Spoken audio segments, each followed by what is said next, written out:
আসসালামু আলাইকুম। আজকের আলোচনার টপিক হচ্ছে উপজাতি। এমন কোনো অ্যাডমিশন টেস্টের আসলে কোয়েশ্চেন নাই যে কোয়েশ্চেন আসলে উপজাতি থেকে কোয়েশ্চেন আসে না। তো উপজাতি এই টপিকটা পড়তে গেলে আমরা যদি জাস্ট অ্যাজ ইউজুয়াল থিওরি আকারে পড়তে যাই তাহলে মনে থাকে না। যদি এটা আমরা মানচিত্রের সাহায্যে উপস্থাপন করে পড়ি তাহলে কিন্তু আসলে সহজে মনে থাকবে।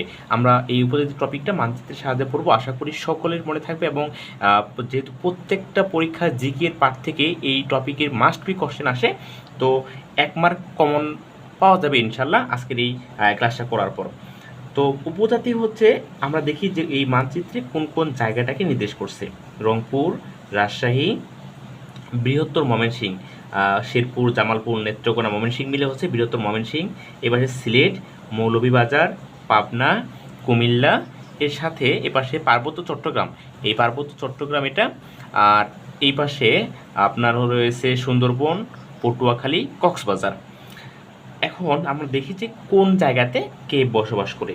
রংপুরে বসবাস করে রাজবংশী এবং ওরাও, এই দুইটা অনেকবার পরীক্ষায় আসছে যে রাজবংশী বা ওরাও কোথায় বসবাস করে, এটা হচ্ছে রংপুরে।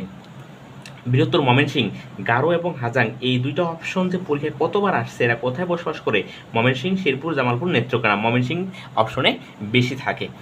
আচ্ছা, এরপর সিলেটে বসবাস করে খাসিয়া এবং মণিপুরিরা কোথায় বসবাস করে, এটা আপনি যদি বিগত সালে কোশ্চেন দেখেন কমপক্ষে 10 বার বেশি পাবেন এটা। এরপর বাংলাদেশের একমাত্র মুসলিম উপজাতি হচ্ছে পাঙ্গনরা বসবাস করে মৌলভীবাজারে। এরপরে পাবনায় বাস করে মালু, কুমিল্লায় ত্রিপুরা।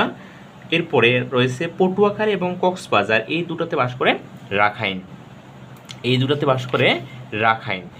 আর সুন্দরবনে বসবাস করে মাওয়ালি, বাওয়ালি। এরপরে আসি যে এইখানে তো মাত্র কয়েকটা আছে, যেমন মাওয়ালি, বাওয়ালি, রাখাইন, মালে। এরপর হচ্ছে আপনার খাসিয়া, মণিপুরি, গারো, হাজাং, রাজবংশী। বাকি যেইগুলো আছে এইগুলো চাকমা, মারমা, এরা কোথায় বসবাস করে, এদের মনে রাখা সহজ, আরও সহজে মনে রাখা যায়। এরা এই যে কয়েকটা এখানে আমি লিখছি এইগুলো বাদ দিয়ে বাকি যতগুলো ক্ষুদ্র নৃগোষ্ঠী আছে সবাই বসবাস করে পার্বত্য চট্টগ্রামে। পার্বত্য চট্টগ্রাম কীভাবে মনে রাখবেন, এটা মনে রাখার সহজ উপায় হচ্ছে খাবার থেকে কি, খাতে খাগড়াছড়ি, বাতে বান্দরবন, রতে রাঙ্গামাটি। খাবার থেকে আপনার 3টা জেলা মনে রাখা যায়, অর্থাৎ পার্বত্য চট্টগ্রামটা মনে রাখা যায়। পার্বত্য চট্টগ্রামে এইখানে যে কয়েকটা লেখছি এগুলো বাদ দিয়ে বাকি সবগুলো উপজাতি বসবাস করে পার্বত্য চট্টগ্রামে।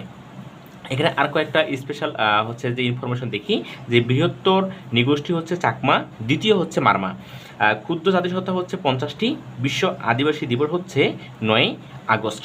আমরা যদি একটু সামারাইজ করার চেষ্টা করি যে আসলে কে কোথায় বসবাস করে, রংপুরের দিকে, উত্তরবঙ্গের দিকে রাজবংশী ওরাও, আর সাঁওতাল বসবাস করে রাজশাহীতে, ময়মনসিংহ, শেরপুর, জামালপুর, নেত্রকোনা বসবাস করে গারো, হাজাং, এই দুটো পরীক্ষা বেশি আসে। সিলেটে খাসিয়া, মণিপুরিটা পরীক্ষা বেশি আসে। মৌলভীবাজারে পাঙ্গন হচ্ছে একমাত্র মুসলিম উপজাতি। এরপর হচ্ছে ত্রিপুরা, কুমিল্লায় ত্রিপুরা, পাবনায় মালে, পটুয়াখালী এবং কক্সবাজারে হচ্ছে আপনার রাখাইন, আর সুন্দরবনে বাওয়ালি, মাওয়ালি। বাকি যতগুলো ক্ষুদ্র নৃগোষ্ঠী আসে সবাই বসবাস করে পার্বত্য চট্টগ্রামে। আমি আশা করি যে এর বাইরে আর হচ্ছে যে কোশ্চেন আসার কথা না, এবং এইভাবে মনে রাখলে, এই চিত্র সাহায্যে মনে রাখলে খুব সহজে মনে থাকে। আপনারা যারা এই ক্লাসটা দেখা শেষ হয়ে গেছে, আপনারা এখন চিত্র এঁকে আপনার নিজেরাই হচ্ছে যে আইডেন্টিফাই করার চেষ্টা করেন, আশা করি আর ভুল হবে না। যদি আপনার মনে হয় যে আপনার চ্যানেলটি একটু ভ্যালু ক্রিয়েট করতেছে, আপনার জন্য উপকারী, তাহলে চ্যানেলটিকে অবশ্যই সাবস্ক্রাইব করবেন। সকলের জন্য শুভকামনা রইল। ধন্যবাদ সবাইকে।